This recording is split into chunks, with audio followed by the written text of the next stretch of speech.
Hey guys, good morning. This video is not your normal Sunday dinner video because we have some sick folks, little virus going around. Nobody's gonna make lunch today. I'll explain to you this video goes, but I had a little clip I made yesterday of Lester and his artifact, and I put that on here with plus what happens on Sunday morning here today, this Sunday morning. So I hope you'll enjoy it, and we'll get back next week with hopefully back on track with our Sunday dinners. I gotta make my own dinner today. What's that about? Love you guys. Hope you'll enjoy this. Hey guys, good afternoon. It's an afternoon. Lester calls me a couple of days ago, 3 or 4 days ago, and he says, Dad, he's all excited. And he goes through a story about him doing, digging there on his place, and he finds this Confederate bayonet. It stood to reason because there's a lot of history that place he lives on and next door to him. I think the place next door is called Smithville. It's just like ancient place. It's been fenced off. There's a cemetery there. You can't go on it. During the Civil War, Confederate soldiers mustered there. They come from different units, come from different places to the Trinity River there and mustered at that place. So it stands to reason that being next door to Lester's and the river down next to Lester's house, they would have crossed Lester's property back and forth, maybe even camped on it, because there's places, they're side by side, and the river's next to Lester's. So he was all excited, and it reminded me of my grandpa, great-grandpa, actually, who fought in the Civil War, who fought in the Battle of Galveston. These soldiers come there in preparation to retake the port of Galveston from the Union soldiers who had taken it. And they mustered there at that place. Units come from all over. And once they had enough there, or the ones they wanted, they boarded them on paddle boats and went down Trinity River to Galveston and fought the battle, and then actually took Galveston back.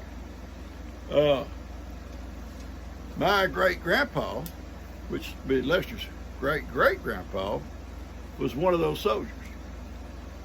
He would have camped there. He would have been one of those soldiers coming there and then going to Galveston to fight that battle. Now, it makes you think, kind of like that old circle of life, where things kind of come around. Here, Lester never would have thought, well, or vice versa. His name was Nehemiah Jackson Samuels. And in his wildest dreams, he would never thought he would have a great-great-grandson owning that property. There was. He was from Walker County, over around close to a place called New Waverly. That's where he's buried at. He was wounded in the Battle of Galveston. Cannon fire, shrapnel hit him in the hip. And but before that happened, he captured a Union officer's sword. How he got it, we don't know the story. But he came home from the war with a Union officer's sword. And that sword was beautiful. I remember it. But I'm sure it meant a lot to him. He captured it. He brought it back home with him when the war was over. And I'm guessing he probably put it up over the mantle or something. He really took care of it. It was probably it's a war prize, as you call it, a war souvenir, a war prize. Then it got passed down to my grandpa, who was an awesome good man, my grandpa. I hung out with him most of my life. Good Christian man. But he didn't, I guess, see maybe see the sword the same way his dad saw it. It was just a tool to be used around the farm, you know, and he did use it. I remember the sword every time he went in that barn, went in that door going in the barn, there was that sword stuck there. He used that sword to kill snakes with, chicken snakes or whatever. And he also used that sword when it come time to butcher hogs twice a year to scrape them, because you can get such a wide swath of hair off with that sword. When everybody else used a knife scraping, he'd have that sword just almost take the whole side of the hair off, because you put that boiling water on the hog's skin.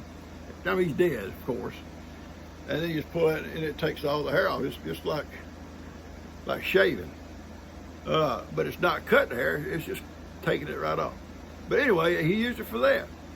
But then when he passed away, and I don't know why I never asked for the sword. I loved it. It was a beautiful sword.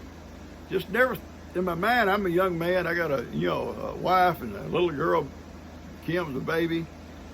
We're not paying a whole lot of attention. Well, I had a kid when he died. I had several kids. In fact, Daniel was born the same year, so I already had 3. But you don't think about stuff like that maybe then. You had too much going on in your own life. But when he passed, the sword, I guess, went to one of my uncles. And my uncles probably didn't see any value in that sword at all. They were unconcerned about stuff like that. It just didn't mean nothing to them. In fact, both of them, as soon as they got that place, they sold it and moved to Louisiana, both of them. I would have loved to have had that sword. And I don't know why if I'd have asked for it, I know he'd have given it to me. Just never thought.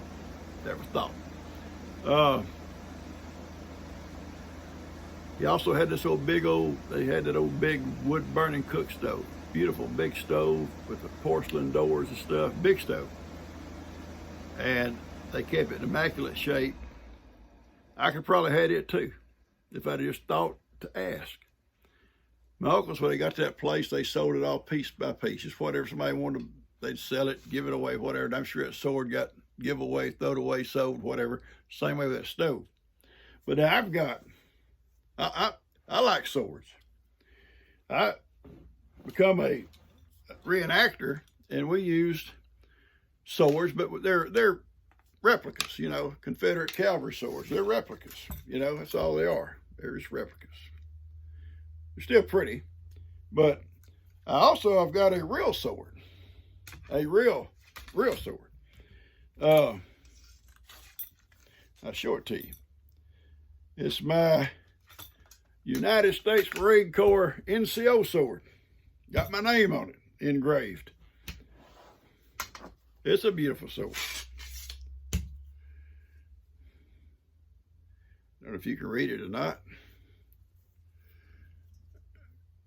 There's my name, United States Marines. It's my NCO sword, and it's real. It's real. It'll get passed down. Probably go to Lester. He's got my same name. Now, I've got another sword that we're still researching on that Kelby found in a what do you call these sales when they sell everything? There's an old place sells out, estate sale, yeah, an estate sale. And they had a bunch of old stuff. He even had some old guns, but he bought an old sword and gave it to me. It's heavy, and I'm pretty sure, but there's no markings on it. But I'm almost pretty sure this thing is real. If it's not, it should have been. It should have been real. But it come out of an estate sale, and he got it with some other stuff and brought it to me. They were kind of researching it. Anyway, I'm glad Lester found that. That's something to hang on to, and I think he'll enjoy it. He can pass it on to Ellie or somebody. That's just a story about my great grandpa, and it kind of amazes me that the property Lester bought, same property that these guys mustered on, preparing for that battle. I can see them now around these old camps, probably sitting there at night, loading their guns up, getting all their balls, you know, shaped, and their powder, make sure all the powder's dry, their knives are sharp, their equipment's ready to go, the cannons are all ready to go. I can see it now, because we, when I was a reenactor, we tried to reenact that life as best we could from history. And the same kind of stuff around the fires at night. It was just an amazing thing. Anyway, I just wanted to point that out, throw a story out there on you. I'm coming, baby. I still got a long ways to go today. We're going to move in bees here in a little bit. Went down and checked on them. They'll be on this video, I think, maybe. Stick it on here. I won't be able to show you moving them because we're going to move them at night. But they're doing real well with the new box. I think they like their new house, the Keisha house. All right, I'm going to cut this off, and I may put something with it, but may not. But anyway, I just want to tell you that story about my great-grandpa, Lester's great-great, being on the same property that Lester's on today, and him finding artifacts there. You know, he said that place at Smithville won't allow you to come over. I understand that. It's sad, but can you imagine what it would look like if you allowed people to come out there and start, because they would just want to look, but the next thing you know, you're going to have people out there with metal detectors, shovels, spades. It looked like the moonscape. Same thing happened down here at the monument, St. Jacinto Monument, where Texas actually won its independence from Mexico. Years after the battle, years after. And probably all the big artifacts have been collected for the museum, which most of them are in that museum. They still had people coming there looking for little artifacts. And they would find stuff. They'd find a button here, a belt buckle there, or maybe a spurs here. Maybe a knife or a gun. Yeah, I don't know. But we know a lot of stuff was found. But they, sure enough, they started that digging, metal detector and digging. They had to stop that stuff because it looked like a moonscape. Next thing you know, it wouldn't be beautiful rolling hills like it was back then. All right, I'm gonna cut this off, get it out to you. I've got Heidi waiting on me. She's impatient. She's a girl. They're impatient. I love you guys. Well, we're babysitting again, but we're enjoying it. I asked for her. Yeah, she's been gone all week. Well, several days. I was having a meltdown. She was having a meltdown, needing a baby.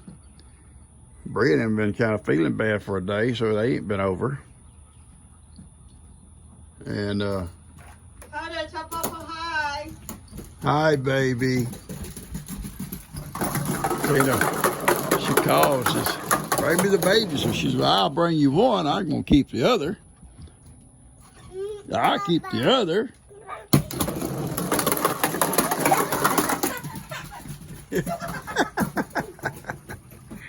I love you, baby. Let everybody know that's not a real gun because you just showed it. And That's a BB gun. I shot at a hawk. I didn't want to shoot a real gun in front of the kids. Come on. She eating her candy. Had stopped to get a bite of candy.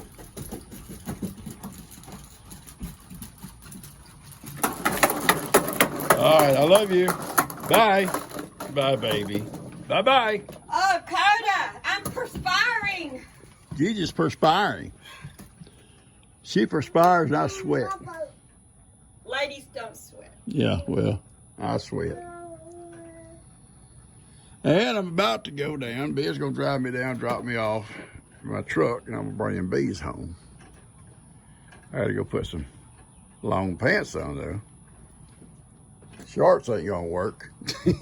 Ain't gonna work with them Bees. Okay, Coco, Okay. let's go in. It's hot.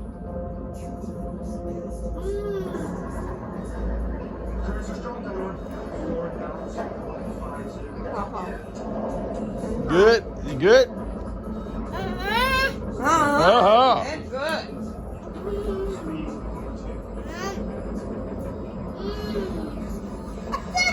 I don't know why they love cottage cheese so much.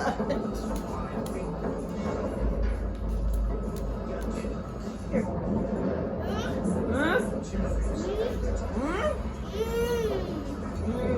That's cute. That's cute, baby. Can you, hey look, cottage cheese. Cottage cheese. Look, hey, look at Papa. I love you. I love you. I love you. Oh. Had a hard night out catching rats last night.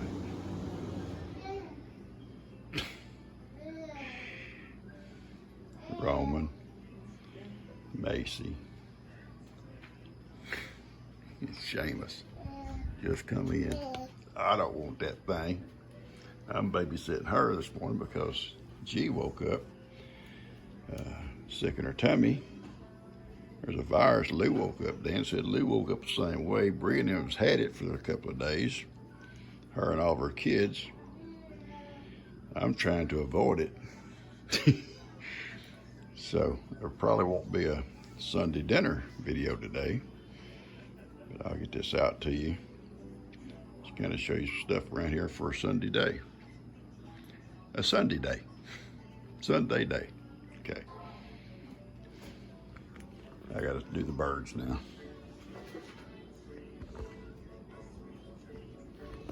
I gotta do it like G does it. Good morning, birds. Crazy birds. Roman looking at me like I'm nuts. He said, what's wrong with Pawpaw? Okay, I'm gonna feed y'all, okay? Hey guys, good morning. It's Sunday morning. There's not gonna be a family dinner today. And the reason being, Bree, Laramie, Jake, Lissa, and the babies are all have had like a little virus going on, sick in their stomach and throwing up and stuff for a day or so. Now I think they're all okay, better now, but still not 100%. And this morning, she woke up sick in her tummy. Lou, Dan come over and says sick in her tummy this morning. So that would only leave Dan, me, and Kim, and Levi. And possibly Tina and Rob if they were going to come over also. But anyway, we're just going to cancel out lunch and until everybody kind of get back over. We don't want to spread this stuff around. It's nothing like long term. It's, I think Bree said like a day or so. But anyway, Tina and Rob will come over sometime today and pick up Dustin's little dog and Coda Bear, who spent the night with us last night, and Dustin's car, or Jill's car, and take them back, because Dustin and Jill will be back today sometime, and all the dogs and babies are all at one location, and they ain't got to go all around loading up all their babies and their dogs. So anyway, I called her and so there'd be no lunch though. Called Kim, there's no lunch. So I'm sorry we won't have nothing for you guys except for just what I can show you, maybe something around here today, you know, Sunday morning. And bring some updates maybe. I was able to bring up the bees yesterday, and I haven't been out there this morning yet. We got a storm last night. In fact, I just barely made it. We had this massive looking bad weather coming at us. Supposed to be here around 9 o'clock, Ben said, and Ben was here last night. And I said, okay, G, you and Coda Bear drive me down. My truck's down there. And they did. They drove me down, dropped me off, and on the mule, and they come on back. And I was able to seal up the door with a dishcloth kind of so they couldn't try to all come out of there when I'm moving. I latched, I put a strap over the top so it couldn't come off if I hit a bump. And I brought them home. And I put them out next to the other little hive we just got. And when I was all suited up, I went ahead and put another box on theirs because theirs getting pretty well packed in that small box. They're really producing good. You know, I added another box. Anyway, I'll show you all that today and on this video, and this will be something maybe entertain you a little bit, or you may not want to see it at all. But it will not be a lunch. And I'm going to tell you something. I've never, but nobody enjoys it, changing diapers. But I will help out, you know. A wet diaper, you know, it's not so bad. A little old Coda Bear and Carly and all of them, they say, pull that one off, okay, you know. And come on out, baby. You can come out. Papa's here. This morning I had to do a dirty diaper. Oh my goodness, folks. It's the first one I've done in many, many, many years. But G's sick, and little Coda could not be like that all morning. Now, Heidi, stop. Stop. Let's just get this out there. I made it. I made it. I don't know more. Papa, I don't want to do that no more, does you, baby? She said, I don't want you doing it either, Papa. Anyway, got that done. Yeah. But anyway, I see you, kid. I see you looking at me. I love you. Look here, look. I've been teaching her this little thing like, I love you. And she does it pretty good. I'll say I, and she'll go, you. But anyway, it's real cute. Me and her have a good time at it. But I got the bees moved up just in time because, guys, listen, I had no more got them set out of the truck on the platform out there where they go, moved and put the other box on top of the other one, and kind of picking up my stuff when the wind started blowing. And it started blowing hard, so I said, I gotta go make sure all my baby goats are all inside because Ben's telling me it's gonna rain hard, Papa, it's gonna rain hard. And folks, it did. I went out real fast, checked my baby goats. They was all inside with their mamas, closed them up, and the bottom fell out. It poured probably for an hour. Poured. And then the rain was gone, but then it thundered and carried on, and the wind kind of off and on, a little shower off and on until about 2 o'clock in the morning. This morning, it's a beautiful day, beautiful day. And so I'm gonna cut this off so you know when you see this next Sunday, well, what happened? Well, everybody's sick. I love you guys. Oh yeah. Yesterday I made a short video about Lester and the artifact he found, and I think I'll put it on this, a short one. I'll put it on this video so maybe you'll enjoy it. It's pretty exciting what he found and the history of that place up there that he bought.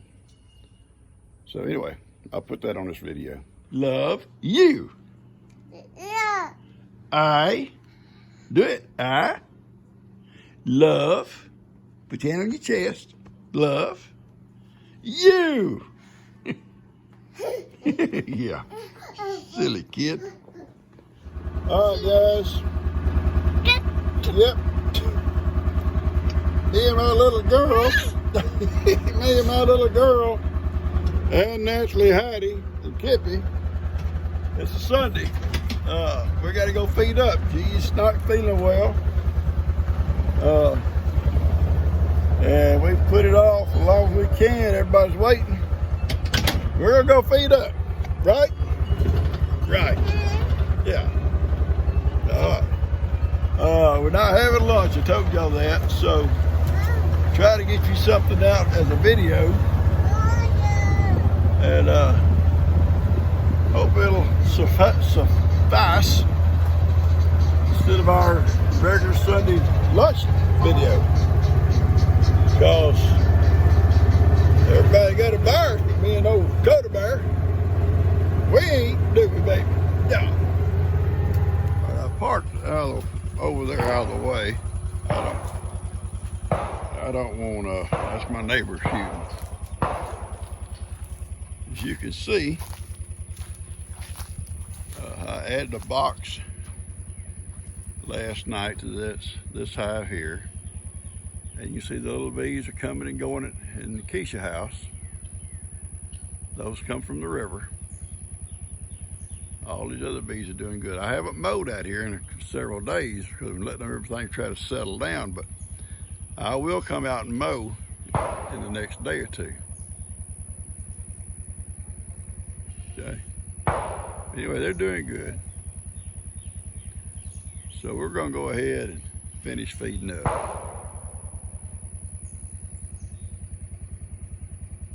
Anyway, that's what I want to check on mainly right here is these little guys right here. And these little guys are doing good too. I added that box. They was running out of room. All right, let's go. Probably, if you can tell, there's probably about 50 bees that have come back to this tree. That's not bad.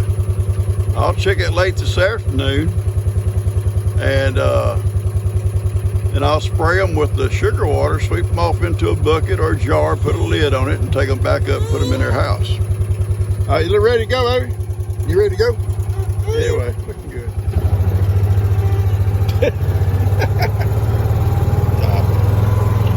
Anyway,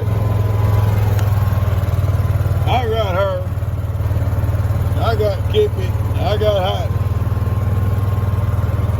And we're just kind of riding around, giving Gigi a little break because she don't feel good. Oh, it's bumpy right here, ain't it, baby? It's bumpy right here, what? And she fusses when Kippy gets up too close. She don't like it.